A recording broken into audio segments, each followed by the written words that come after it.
மீண்டும் வரப்போகிற நம்முடைய கர்த்தராகிய இயேசு கிறிஸ்துவுக்கு சகல துதியும் கனமும் மகிமையும் உண்டாவதாக. எனக்கு அன்பான பிள்ளைகளே, இந்த நாள் முழுவதும் தேவன் நம்மை எல்லா கிருபையினாலும் நிரப்பி வழி நடத்துவாராக.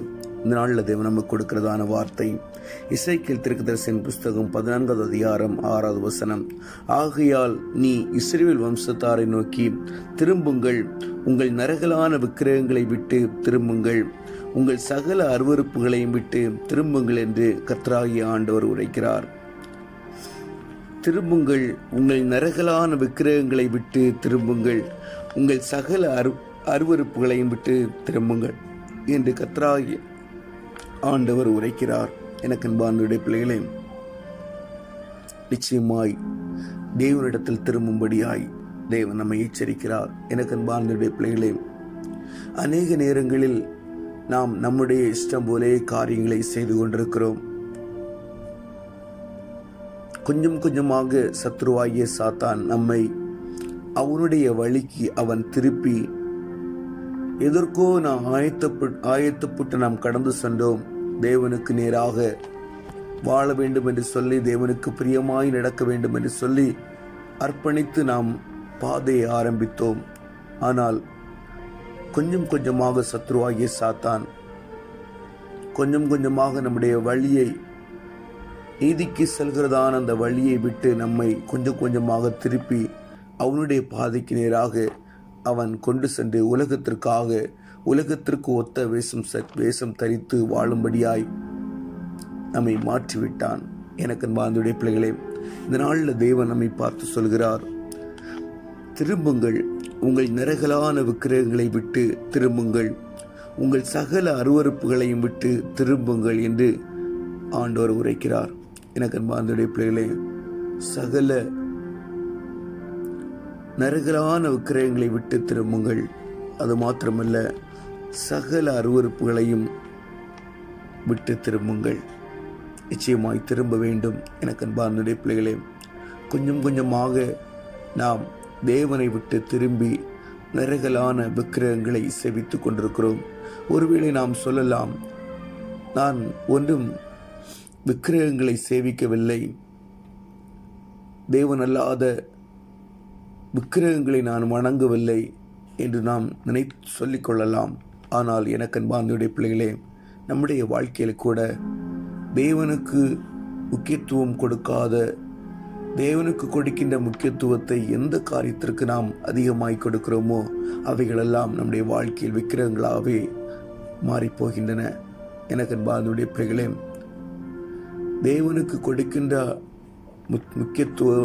தேவனுக்கு கொடுக்கின்ற அளவுக்கு அந்த முக்கியத்துவத்தை நாம் எதற்கு கொடுக்கிறோமோ நிச்சயமாய் அவைகள் நமக்கு ஒரு விக்கிரகங்களாய் மாறிப்போகிறது.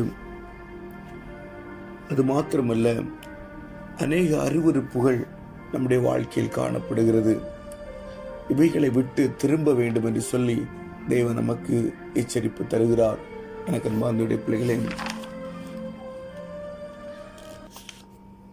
தேவனுடைய வார்த்தைகளை தியானிக்கும் போது அவர் எப்படி நாம் தேவனுடைய சமூகத்தில் எப்போது நாம் திரும்ப முடியும் என்று சொல்லி நாம் பார்க்கும்போது, கர்த்தாவே, எங்களை உம்மிடத்தில் திருப்பிக் கொள்ளும், அப்பொழுது திரும்புவோம், பூர்வ காலத்தில் இருந்தது போல் எங்கள் நாட்களை புதியவைகளாக்கும் என்று சொல்லி புலம்பல் 5வது அதிகாரம் 21வது வசனத்தில் இஸ்ரவேல் ஜனங்கள் புலம்புவதை குறித்து நாம் பார்க்கிறோம். எனக்கு அன்பார்ந்த பிள்ளைகளே, நிச்சயமாக கர்த்தாவே, எங்களை உம்மிடத்தில் திருப்பிக் கொள்ளும், அப்பொழுது நாங்கள் திரும்புவோம், பூர்வ காலத்தில் இருந்தது போல எங்கள் நாட்களை புதியவைகளாக்கும். எனக்கு அன்பார்ந்த பிள்ளைகள், தேவன் நம்மை அவரிடமாய் திருப்பினால் மாத்திரமே நம்மால் திரும்ப முடியும். அதை எப்போது நாம் நினைவில் வைத்துக் கொள்ள வேண்டும். தேவனை விட்டு நம் பாதை அறியா ஆட்டை போல நாம் வழி விலகி சென்று விட்டோம். அதிலிருந்து திரும்பி தேவனோடு கூட அவருடைய வழியில் மறுபடியும் வந்து சேர வேண்டும் என்று சொன்னால் தேவனுடைய உதவி இல்லாமல் ஒன்றும் செய்ய முடியாது. எனக்கு அன்பான பிள்ளைகளே, ஆண்டவர் சொல்லுகிறார், எரேமியா தீர்க்கதரிசியின் புஸ்தகத்தில் 24வது அதிகாரம் 7வது வசனத்தில் அவர் சொல்லுகிறார், நான் கர்த்தர் என்று அறியும் இருதயத்தை அவர்களுக்கு கொடுப்பேன், நான் கர்த்தர் என்று அறியும் இருதயத்தை அவர்களுக்கு கொடுப்பேன். அவர்கள் என் ஜனமாயிருப்பார்கள், நான் அவர்கள் தேவனாயிருப்பேன். அவர்கள் தங்கள் முழு இருதயத்தோடும் என்னிடத்திற்கு திரும்புவார்கள் என்று இஸ்ரவேலின் தேவனாகிய கர்த்தர் சொல்கிறார். எனக்கு அன்பார்ந்த பிள்ளைகளே, நான் கர்த்தர் என்றும் அறியும் அறிவுள்ள இருதயத்தை அவர்களுக்கு கொடுப்பேன்.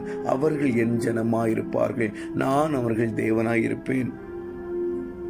அப்பொழுது அவர்கள் தங்கள் முழு இருதயத்தோடும் என்னிடத்திற்கு திரும்புவார்கள் என்று இஸ்ரவேலின் தேவனாகிய கர்த்தர் சொல்கிறார். எனக்கு அன்பார்ந்த பிள்ளைகளே, நிச்சயமாக தேவனுடைய ஒரு ஒத்தாசை இல்லாமல் மறுபடியும் தேவனிடைக்கு நாம் திரும்ப முடியாது. எனக்கு அன்பார்ந்த பிள்ளை, தேவன் ஒருவனை இழுத்துக் கொள்ளாமல் தேவனிடத்தில் ஒருவனும் வந்து சேர முடியாது. நாம் எப்போதும் நினைவில் வைத்துக் கொள்ள வேண்டும், தேவனுடைய பாதையில் ஓடுகிற நாம் ஒருபோதும் அவருடைய பாதையை விட்டு சென்று விடக்கூடாது. தேவனுக்கு கொடுக்கிற கனத்தையும் மகிமையும் எப்போதும் நாம் தேவனுக்கு கொடுக்க வேண்டும். அவருக்கு கொடுக்கின்ற கனத்தையும் மகிமையும் வேறு எந்த காரியத்திற்கு அதிகமாய் நாம் கொடுக்கிறோமோ, எப்போதும் தேவனுக்கு கொடுக்கிற அளவுக்கு மகிமையும் கனத்தையும் வேறொரு காரியத்துக்கு நாம் கொடுக்கிறோமோ, எனக்கு அன்பார்ந்தவருடைய பிள்ளைகள், அவைகள் நம்முடைய வாழ்க்கையில் விக்கிரகங்களாக மாறிப்போகிறது. எப்போது நாம் நினைவில் வைத்துக் கொள்ள வேண்டும்.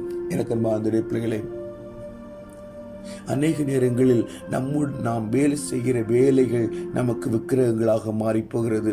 அநேக நேரங்களில் நாம் தேவனுக்கு கொடுக்கிற அளவு நேரத்தை விட அதிகமான நேரத்தை நாம் வேலைகளுக்கு கொடுத்து விடுகிறோம். தேவனுக்கு எவ்வளவு முக்கியத்துவம் கொடுக்க வேண்டுமோ, ஆனால் அதை விட முக்கியத்துவம் நம்முடைய வேலைகளுக்கு நாம் கொடுக்கிறோம். எனக்கு அன்பார்ந்த பிள்ளைகளே, அநேக நேரங்களில் நம்முடைய வேலைகள் நமக்கு விக்கிரகங்களாக மாறி போகிறது. தேவன் அதை விரும்புகிறதில்லை. ஏனென்றால் நம்முடைய கர்த்தரால், நம்முடைய தேவனால் இந்த வேலை மாத்திரமல்ல, இதை போல் எத்தனை வேலைகள் வேண்டுமானாலும் நம்முடைய வாழ்க்கையில் அவரால் கட்டளையிட முடியும். இதைவிட அதிகமான நல்ல வேலைகளையும் அவரால் நமக்கு தர முடியும். ஏனென்றால் இந்த உலகத்தில் நாம் வாழ்வதற்கு தேவையான எல்லா காரியங்களையும் அவர் ஏற்கனவே வர்ஷிக்க பண்ணிவிட்டார். இந்த வேலை இல்லை என்று சொன்னாலும் அவர் இன்னும் எப்படிப்பட்ட வேலை வேண்டுமானாலும் நம்முடைய வாழ்க்கையில் அவரால் கட்டளையிட முடியும். என்றால் அவர் சர்வத்தையும் படைத்தவர். நிச்சயமாய் நம்முடைய காரியங்களை பொறுப்பெடுக்கிற போது நம்மை கைவிடுகிறதில்லை. இந்த வேலை போனால் இன்னும் எப்படிப்பட்ட வேலை வேண்டுமானாலும் அவரால் தர முடியும். அநேக நேரங்களில் நம்முடைய அந்த வேலைதான் நமக்கு எல்லா வகையிலும் உதவியாக இருக்கிறது என்று சொல்லி நாம் நம்முடைய தேவனுக்கு கொடுக்கின்ற அளவு முக்கியத்துவத்தை அவருக்கு கொடுக்கின்ற முக்கியத்துவத்தை விட நம்முடைய வேலைக்கு அதிகமான முக்கியத்துவத்தை கொடுக்கிறோம். எனக்கு அன்பார்ந்த பிள்ளைகளே, கொஞ்சம் நம்முடைய வாழ்க்கையை நாம் சிந்திப்போம். நிச்சயமாக இப்படி தேவனுக்கு கொடுக்கின்ற முக்கியத்துவத்தை விட நம்முடைய வேலைக்கு நாம் முக்கியத்துவம் கொடுக்கும்போது அந்த வேலை நம்முடைய வாழ்க்கையில் ஒரு விக்கிரகமாக மாறி போகிறது. அப்படி விக்கிரகமாக மாறி போகும்போது தேவனுக்கு கொடுக்கிற கனத்தையும் மகிமையும் விட அதற்கு கனத்தையும் மகிமையும் நாம் கொடுக்கும்போது நிச்சயமாக தேவன் அதை விரும்புகிறதில்லை. தேவன் நம்மை வெறுத்து விடுவார். அவர் நம்மை விட்டு விலகி சென்று விடுவார். எனக்கு அன்பார்ந்த பிள்ளைகளே, ஆனால் நம்முடைய வேலையை குறித்து நாம் எப்போதும் எச்சரிக்கையாக காணப்பட வேண்டும். வேலை கொடுத்த தேவனை மறந்துவிட்டு வேலையை நேசித்து விடாதபடி, வேலையை முக்கியத்துவப்படுத்தி விடாதபடிக்கு எப்போதும் எனக்கு அன்பார்ந்த பிள்ளைகளே, தேவனையே முக்கியத்துவப்படுத்துவர்களாய் நாம் காணப்பட வேண்டும். இன்னும் அடுத்தபடியாக அநேக நேரங்களில் எனக்கு அன்பார்ந்த பிள்ளைகளே, நம்முடைய உறவுகளை தேவனை விட முக்கியத்துவப்படுத்தி உறவுகள் மேல நம்முடைய நேசத்தை வைத்து உறவுகளை நாம் ஒரு விக்கிரகங்களாக மாற்றி விடுகிறோம். எனக்கு அன்பார்ந்த பிள்ளைகளே, இயேசுவை விட நாம் நம்முடைய உறவுகளை அதிகமாய் நேசிக்கிறோமா? எனக்கு அன்பார்ந்த பிள்ளைகளே, இது அநேகருடைய வாழ்க்கையில நடக்கிறதான காரியம். இயேசுவை விட தங்களுடைய பிள்ளைகளை, தங்களுடைய பெற்றோரை, தங்களுடைய உறவுகளை அதிகமாய் நம்புகிறார்கள், அதிகமாய் அவைகளை நேசிக்கிறார்கள். அப்படிப்பட்ட காரியம் நம்முடைய வாழ்க்கையில் நடக்கும்போது நிச்சயமாய் எனக்கு அன்பார்ந்த பிள்ளைகளே, உறவுகளை நாம் நம்முடைய தேவனை விட முக்கியத்துவமாய் நினைக்கும் போது அநேக மனைவிகள் தங்களுடைய கணவனை அதிகமாய் முக்கியத்துவப்படுத்துகிறார்கள். தன்னுடைய தேவனை விட அதிகமாய் முக்கியத்துவப்படுத்துகிறபடியினால் அவர்தான் என்னுடைய வாழ்க்கையில் எல்லாம் என்று சொல்லி எனக்கு அன்பார்ந்தவருடைய பிள்ளைகளே, தேவன் இதை விரும்புகிறதில்லை. உறவுகளை ஒருபோதும் தேவனுக்கு நிகராக தேவனை விட முக்கியத்துவப்படுத்தாதீர்கள். அதை தேவன் விரும்புகிறதில்லை. ஏனென்றால் இந்த உறவையும் உருவாக்கி தந்தவர் அவர் ஒருவரே. தேவன் தாமே நமக்கு பிள்ளைகளை கொடுத்தவரும் அவர்தானே. இப்போது நாம் நினைவில் வைத்துக் கொள்ள வேண்டும். பிள்ளைகள் கர்த்தரால் வரும் சுதந்திரம், கற்பத்தின் கனி அவரால் கிடைக்கும் பலன் என்று சொல்லி நாம் பார்க்கிறோம். எல்லா உறவுகளையும் தந்தவரும் நம்முடைய கர்த்தராகிய இயேசு கிறிஸ்துவே. ஆனபடியினால் ஒருபோதும் நம்முடைய உறவுகளை நம்முடைய தேவனை விட அதிகம் என்று சொல்லி முக்கியத்துவப்படுத்தக்கூடாது. அந்த காரியத்திலும் நாம் கவனமாயிருக்க வேண்டும். எனக்கு அன்பார்ந்தவருடைய பிள்ளைகளே, எல்லா காரியத்திலும் நம்முடைய தேவன் நமக்கு மிகவும் பெரியவர், அவரால் செய்யக்கூடாது அதிசயமான காரியம் ஒன்றுமில்லை என்று சொல்லி எல்லாவற்றையும் விட நம்முடைய தேவனை நாம் முக்கியத்துவப்படுத்த பழகிக்கொள்ள வேண்டும். இன்னும் சிலர், எனக்கு அன்பார்ந்தவருடைய பிள்ளைகளே, மூன்றாவதாக நம்முடைய சரீரத்தை அதிகமாக, நம்முடைய தேவனை விட நம்முடைய சரீரத்தை அநேகர் முக்கியத்துவப்படுத்துகிறார்கள். நம்முடைய சரீரத்தை அதிகமாக நேசிக்கிறார்கள். எனக்கு அன்பார்ந்தவருடைய பிள்ளைகளை, நம் சரீரத்தை நாம் பேணி பாதுகாக்க வேண்டியது உண்மைதான். ஆனால் நம்முடைய தேவனுக்கு கொடுக்கின்ற முக்கியத்துவத்தை விட நம்முடைய சரீரத்திற்கு முக்கியத்துவம் கொடுத்தோமானால் அதை நாம் ஒரு விக்கிரகமாக மாற்றி போடுகிறோம். எப்போதும் கவனமாய் காணப்பட வேண்டும். எனக்கு அன்பார்ந்தவருடைய பிள்ளைகளே, தேவனுக்கு கொடுக்கின்ற முக்கியத்துவத்தை விட நம்முடைய சரீரத்துக்கு நாம் முக்கியத்துவம் கொடுப்போமானால் அதன் சரீரத்தின் ஆசை இச்சைகளுக்கு ஏற்றவாறு தேவனை விட நம்முடைய சரீர ஆசை இச்சைகளுக்கு இணங்கி அந்த காரியங்களை செய்வோமானால் அதை ஒரு விக்கிரகமாக மாற்றி போடுகிறோம். அப்படிப்பட்ட காரியங்களை செய்யும் போது நிச்சயமாக தேவன் அதை விரும்புகிறதில்லை. எனக்கு அன்பார்ந்தவருடைய பிள்ளைகளை, இப்படிப்பட்ட காரியங்களை செய்து அநேகர் தங்களுடைய சரீரங்களை கெடுத்துக் கொள்கிறார்கள். எனக்கு அன்பார்ந்தவருடைய பிள்ளைகளே, நிச்சயமாய் தேவனிடத்தில் நாம் திரும்ப வேண்டும்.